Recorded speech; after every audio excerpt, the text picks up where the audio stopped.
खौफ़े खुदा में मकोड़ी जे मथे जेतरो मख जे मथे जेतरो अख मां लुढ़क करंदो आहे अल्लाह पाक जे गज़ब के थदो करे छड़ी। रब राज़ी थी पवंदो आ वरी पर अल्लाह तबारक व तआला उन जे मथा पंहिंजे इनाम ऐं इकराम जी बरसात नाज़िल फरमाईंदो। रब बे मेहरबाना मदीने जो मीर बे मेहरबाना। ओ मुंहिंजा प्यारा दोस्त बुजुर्गो अल्लाह जा हबीब के पांजे उम्मत केतरे प्यारे आ। रवायतन में ईंदो आ हिक मर्तबा मुझे प्यारे महबूब करीम सल्लल्लाहु अलैहि वसल्लम जे बारगाह में हजरत सैयदा तैयबा ताहिरा अम्मा आयशा सिद्दीका वेठी आ। मुझे हबीब करीम सल्लल्लाहु अलैहि वसल्लम फरमायो मोमिनन जी मां आयशा सिद्दीका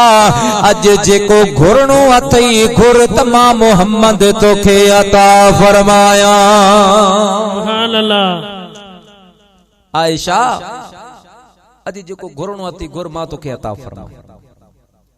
अम्मा आयशा सिद्दीका रज़ी अल्लाह ताला अन्हा अर्ज कयो त मुंहिंजा राणा थोड़ी देर जेकॾहिं मूंखे तव्हां इजाज़त ॾियो त मां सैयदुना सिद्दीक़ अकबर सां मशवरो करियां पंहिंजे बाबे खां पुछां। हबीबन करीमन सल्लल्लाहु अलैहि वसल्लम फरमायो मोमिनन जी मां तोखे इजाज़त आ। मुझा प्यारा दोस्त बुजुर्गो अम्मा आयशा सिद्दीका रज़ी अल्लाह ताला अन्हा हजरत अबू बकर सिद्दीक जी बारगाह में आई अर्ज कर लगी अब्बा जान अज अल्लाह जो प्यारो हबीब सल्लल्लाहु अलैहि वसल्लम मेहरबान चुआ अज रहमत हबीब किबरिया जोश में आ। अल्लाह जे हबीब फरमायो आज जेको घुरणो अतई घुरमा मोहम्मद तोखे अता फरमाया। मुझा प्यारा दोस्तों बुजुर्गो अम्मा आयशा सिद्दीका के सैयदना अबू बकर सिद्दीक अर्ज कयो आयशा वञ मुझे हबीब पाक के अर्ज कर त या रसूल अल्लाह या हबीब अल्लाह मुके इह गाल तवां बुधायो जडे मेराज वारी रात तवां अल्लाह पाक सां हम कलाम चाहा रब करीम सां अवा गुफ्तगू मार को फरमायो हो उन वक्त में जेके राज न्याज जो गालियों छुहियो मुझा राणा उन राज वारे गाल मां हिकड़े गाल मां आयशा सिद्दीका के बुधायो जेके राज जो गालियों थियूं हुयूं उन मां हिकड़ी गाल मुखे बुधाई। बर रवायतूं आहिनि एक रवायत या त मुझे महबूब करीम सल्लल्लाहु अलैहि वसल्लम फरमायो मोमिनन जी मां अल्लाह ताला जे जात बाबरकात फरमायो मुझा राणा मुके तुझे करे तुझे उम्मत एतरे प्यारी आ तुझे करे तुझी उम्मत जे मथा मां रब एतरो मेहरबान होंदो आया जो मुझा हबीब तुझो हिकड़ो अदना उम्मती गुनाहगार उम्मती न नमाज जो पाबंद न रोजे जो पाबंद होंदो आ जदे अकेलाई में वेही करे तो महबूब करीम मदीने वारे मीर जे मथा दुरूद ऐं सलाम जो नजरानो पेश कंदो आ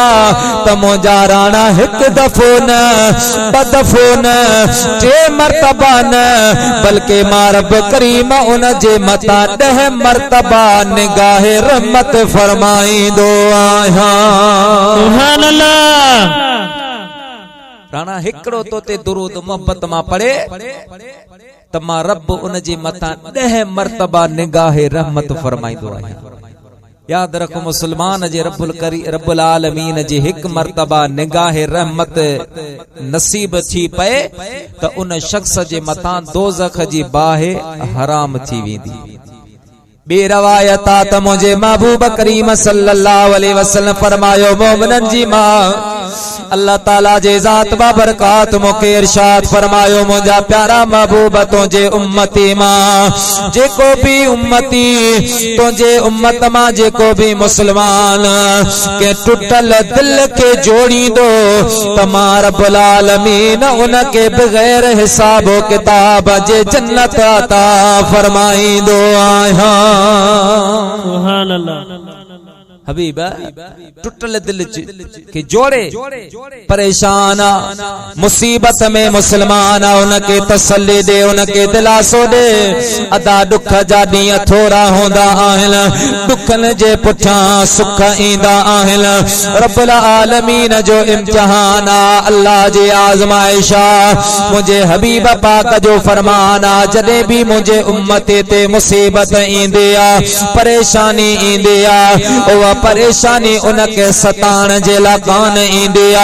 उहा बीमारी उनके हलाक ऐं बर्बाद करण जे लाइ कान ईंदी मुझे हबीब करीम फरमायो जॾहिं मुझे उम्मती ते मुसीबत अचे वो मुसीबत ते सब्र कंदो उन सब्र करण जे करे अल्लाह पाक उनके गुनाहन खां ईअं पाक ऐं साफ़ करे छॾींदो ॼण त वो मां जे पेट मां हींअर दुनिया ते आयो आहे सुभान अल्लाह पर मुसीबत ते सब्र करे ये न मुसीबत थोड़ी घोड़ा घोड़ा वडी ये न हो जे यो दिल में पहुंचे त तेरा दर्द मेरा दरमा तेरा गम मेरी खुशी है तेरा दर्द मेरा दरमा तेरा गम मेरी खुशी है मुझे दर्द देने वाले ये तेरी बंदा परवरे है वो बेटा साहब रहमतुल्लाह अलैहि इरशाद फरमाए अचो सूरन वारियों करियो सूर पचार किनी घना किन थोरड़ा नाहे सूरन धार पोडना जेड़ा तार से मुझोली पाए झलिया मुझा प्यारा दोस्तों अल्लाह पाक जे तरफा आजमाइश अची वने अल्लाह जे तरफा इम्तिहान अची वने उन मुसलमान के तसल्ली ॾियण वारो मुसलमान बगैर हिसाब किताब जे जन्नत में दाखिल थींदो रब बे मेहरबान अल्लाह जो महबूब भी मेहरबान जो मेराज वारी रात जॾहिं रब करीम सामो विहारे पंहिंजे हबीब के फरमायो राणा अज जेको घुरणो अथई घुर तमार रब तोखे अता फरमाया सुभान अल्लाह मेराज वारी रात अल्लाह पाक पंहिंजे महबूब के तमाम नाज ऐं अंदाज सां मथे घुरायो का मामूली ॻाल्हि कान हुई इंतजाम जॾहिं थिया पे को प्रोग्राम थींदो को जलसो थींदो त मीटिंग को ठाहिबी मोज़िज़ीन के घुराइबो अब नंढड़ी पा हल्की फुल्की शादी कदा तब पाड़े वारन के घुराईंदा आहियूं न को वडो जलसो थींदो त भी घुराइबो मेरा जी मुस्तफा सबिन मलाइकन के घुराए अल्लाह रब्बुल आलमीन पंहिंजे महबूब जो अदब सिखाए फरिश्तो अवा आबद आयो जाहिद आयो हर वक्त जी ज़बान मां रब करीम जे जिक्र में तरो ताज़ा रहंदी पर याद रखजो जिक्र जरे बराबर भी मुझे महबूब जी का बेअदबी थी मुझे हबीब पाक सल्लल्लाहु अलैहि वसल्लम का नजरअंदाज कयो मां रब करीम जी इबादत जी परवाह न कंद समाजा पर टोड़िया वेंदा कोकाफ जे पहाड़न में उनके उछलायो वेंदो जिब्रील अमीन के मुझे रब समझायो के आशिक तर्जमानी कई तरफ पा कहीं पे फरमायो जिब्रील याद कर तो जिब्रील याद कर तो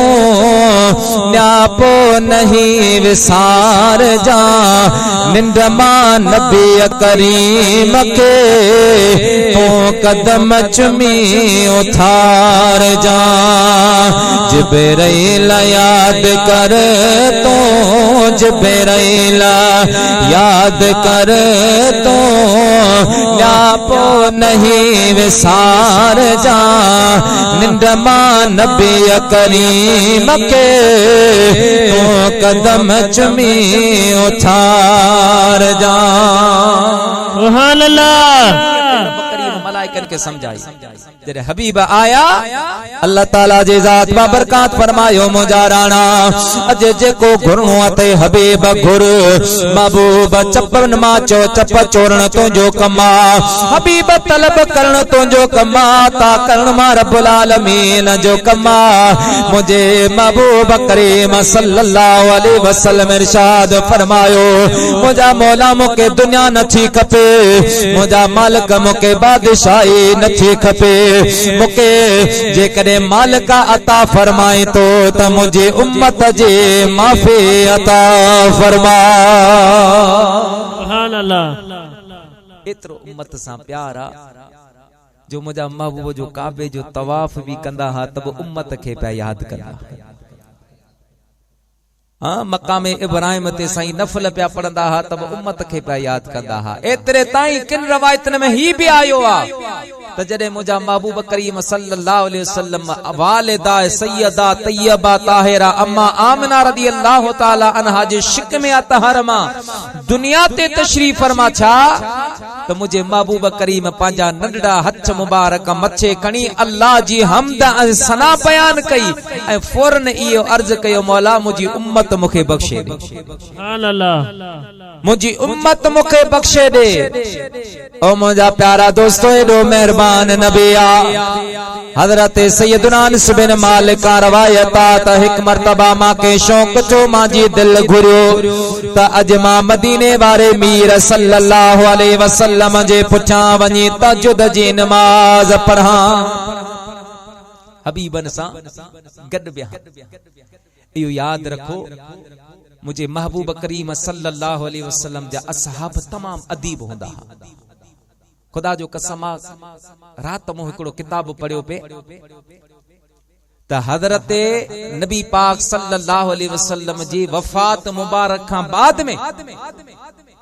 हजरत अलीउल मुर्तदा शेर खुदा रदियल्लाहु ताला अन्हु जे घर जे दरवाजे जो कब्जो टूटी वियो अंजीज कब्जो टूटी पो दरवाजो साईं हटायो त कपड़ो लटकाए छॾियो हिकड़ो को सहाबी आयो ची अली हिकड़ो तो कोको लगंदो इयो तो खा नथो लगे हजरत अली सी फरमाया मां कोको हणन जाना थो पो साईं छो नथो हणी पान फरमानता कोको हणंदस हथोड़ी लगंदे ठका थींदो आवाज थींदो मुझो महबूब करीम सल्लल्लाहु अलैहि वसल्लम रोजे पाक में आरामिया मां अलीउल मुर्तदा नथो चाया तमा जे कोके लगाण जे करे आवाज थे मुझे हबीब जे आराम में खलल पजे सुभान अल्लाह मां ये जिंदगी गुजारे छरींदस रसूलुल्लाह जे आराम में खलल न पजे हबीब पाक सल्लल्लाहु अलैहि वसल्लम जे बारगाह में मुझा प्यारा सहाबा कराम वेंदा हजरत अबू बकर सिद्दीक रदियल्लाहु ताला अन्हु जदे बारगाह मुस्तफा में अचे वेंदा एतरी मुझा प्यारा नरम गुफ्तगू कंदा एतरो आस्ते गालाइंदा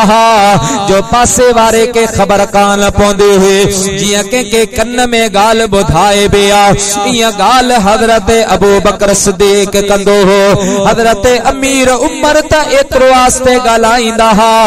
जो मुझा महबूब भी बब्बा टे मर्तबा फरमाइंदा उमर तो छा चयो आहे इतरो आस्ते गालाइंदा एकरो सहाबी फरमाए तो त मस्जिद नबवी में मां वेठो आया तो मुके पुठा के कंकरी उछलाए जे पुठा जो लोण हजरत अमीर उमर भी मुके इशारो करीब आए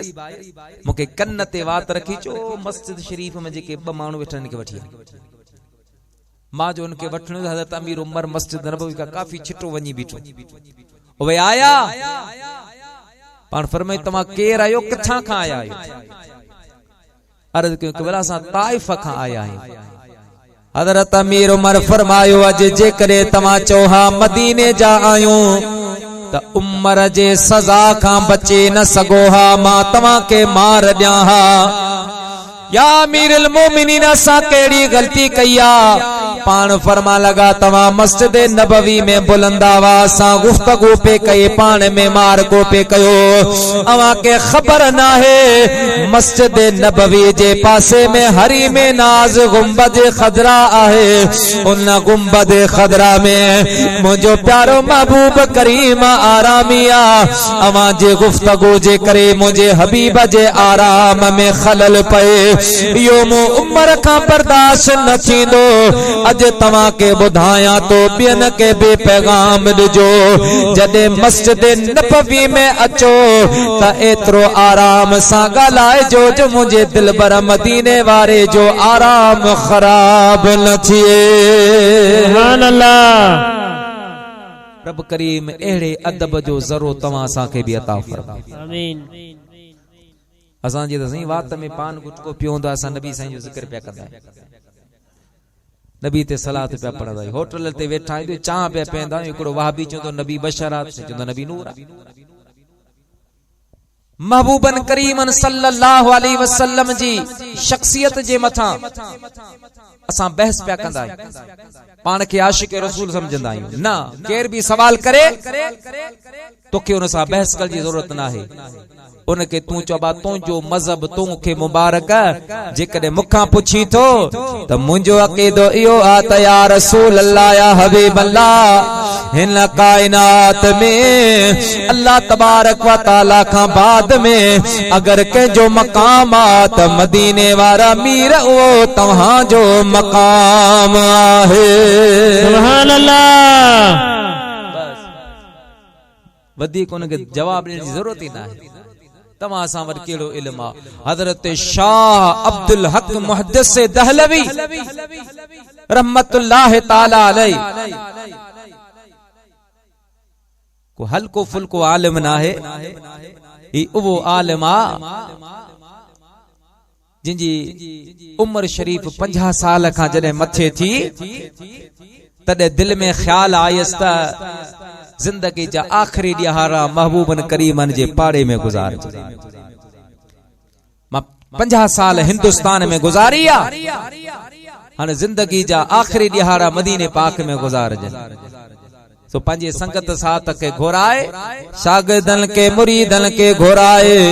मुझा प्यारा दोस्त बुजुर्गो पान फरमा लगा दाज आखिरी मुलाकात मां हज ते वञा तो हज करण का बाद में मोके महबूब करीम जे पाड़े में रहणो आ अल्लाह जे हबीब पाक जे गुंबद खदरा जे साये में रहणो आ उते जिंदगी गुजारणी आ ऐं पंहिंजे जिंदगी जा ॾिहाड़ा मुंहिंजी दिल थी चवे त जॾहिं अब्दुल हक जो आखिरी दौर हुजे आखिरी वक्त हुजे ज़ुबान ते कलमो तैयब हुजे नज़रन जे साम्हूं मुझे महबूब जो रोज़ो हुजे सुभान अल्लाह नारे तकबीर नारे रिसाला नारे तहकीक उलमा अहले सुन्नत मुझी दिल ये थी चाहे त आखिरी वक्त में जॾहिं मां मरां त इन हालत में मरां जो महबूबन जो रोज़ो मुझे साम्हूं दोस्तन का इजाजत वठे यारन का इजाजत वठे हजरत शाह अब्दुल हक मुहद्दिस दहलवी रहमतुल्लाह ताला अलैहि मुझा प्यारा दोस्तों हज करण आया हज करे जॾहिं फारग था मदीने पाक आया हबीबन करीमन सल्लल्लाहु अलैहि वसल्लम जे रोज़े पाक ते आया रात जो टाइम छुआ हबीब करीम जे रोज़े शरीफ जे जाले मुबारक जे साम्हूं हजरत शाह अब्दुल हक मुहद्दिस दहलवी अची वेठो आ मुराकबो करे अर्ज पियो करे रे रहम कर या रसूल अल्लाह रहमतों रसे कर इनायत अहमदा सुन हिन बंदे जी बेकसी आया घणो करता कचो आया अबो जो आदमी अगसनी या सैयदा रसया नबी खैरुल बशर गौर कर गमगीन जो ऐ नूर ना काफ़े अनाम वर मुराकबो करे मुझे हबीब पाक जे रोज़े शरीफ जे सामू वेठो आ मुझा प्यारा दोस्तों हबीब करीम ते सलातो पढ़ंदे पढ़ंदे निंड जो झोंको आयो आ हजरत शाह अब्दुल हक जो बख्त बेदार चुआ मुझे महबूब पंजो दीदार करायो आहे सुभान अल्लाह हबीबन करीमन पंजो दीदार करायो अल्लाह पाक तोखे मुखे भी नसीब फरमाए पढ़ो सल्लल्लाहु अलैका या रसूल अल्लाह वसल्लम अलैका या हबीब अल्लाह। प्यारा दोस्तों बुजुर्गो हजरत शाह अब्दुल हक के मुझे महबूब करीम दीदार करायो आ हबीब हाल पुछो अब्दुल हक केड़ो हाल थे किया आई अर्ज कर लगो या रसूल अल्लाह या हबीब अल्लाह राणा हुआ त खुश आया पर तो का परे आया हबीब वक्त न तो गुजरे बिटाई गोच तो फरमाए या रह जे पिरल वट या कजे पिरल जे पचार इनी बिनी का धार शला कादर कहके न करे सुभान अल्लाह। हबीबा तुझी याद आ तुझो जिक्र आ मुझा राणा ॾींहं नथा गुजरन जॾहिं तुझी याद सताईंदी आ पोइ कॾहिं त हीअं पियो कंदो आहियां चंड ॾे निहारे चवंदो पियो आहियां त चंड रोज़ मदीने खां तो लंघी मुझा सजन खे त सलाम ॾिजा चंड रोज़ मदीने खां तो लंघी मुझा सजन खे त सलाम ॾिजा बेसाए रोज़े जे सामो मुझा पिरियन खे त पैगाम ॾिजा बेसाए रोज़े जे सामो मुझा पिरियन खे त पैगाम ॾिजा सुभान अल्लाह। हबीबा हाने नजरे करम फरमा मुझा महबूबा हाने मदीने पाक में इजाजत दे तमा अब्दुल हक जिंदगी जा आखिरी दिहाड़ा तुझे पाड़े में बसर करण तो चाहिया नबी पाक सल्लल्लाहु अलैहि वसल्लम फरमायो अब्दुल हक ना तोखे मदीने में रहने की इजाजत ना वापस हिंदुस्तान वञ इहो जवाब दी मुझा महबूब पर्दे में हलिया बी रात वरी भी मुराकबो कयूं दुरूद शरीफ पढ़ंदे महबूबन वरी भी दीदार कराई अर्ज के राणा मेहरबानी करियो इजाजत दियो से फरमायो ना वापस वन अब्दुल हक मुहद्दिस दहलवी रहमतुल्लाह ताला अलैहि के खबरा मुझो हबीब मेहरबाना शफीका मदीने वारो मीर करीमा ओ मुझा प्यारा मुसलमान बायरो टीरा तो वरी भी हजरत शाह अब्दुल हक मुहद्दिस दहलवी रहमतुल्लाह ताला अलैहि मुराकबो कयो आ त मुझे महबूब करीम वरी भी दीदार करायो आहे दिल के तसल्ली आई तो महबूब नाराज ना है महबूब आजमाए पियो जे नाराज हो जी आ त बार बार दीदार कौन कराए वरी अर्ज कई या रसूल अल्लाह इजाजत अता फरमा मां मदीने पाक में रहण चाहया तो मदीने वारे मीर फरमायो अब्दुल हक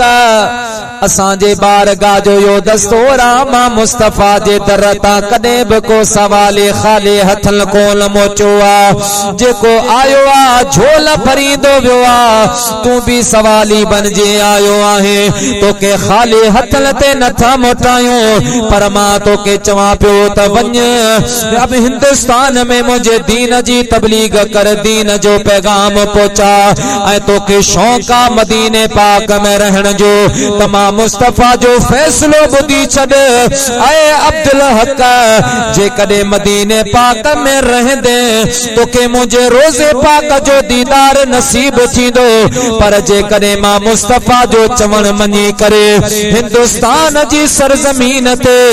मां मुस्तफा करीम जे दीन जो कम कंदे त मां हबीब पाक जो तो वायदो आहे रोजानो रात जे टाइम में मदीने पाक मां हली करे हिंदुस्तान जी सरजमीन ते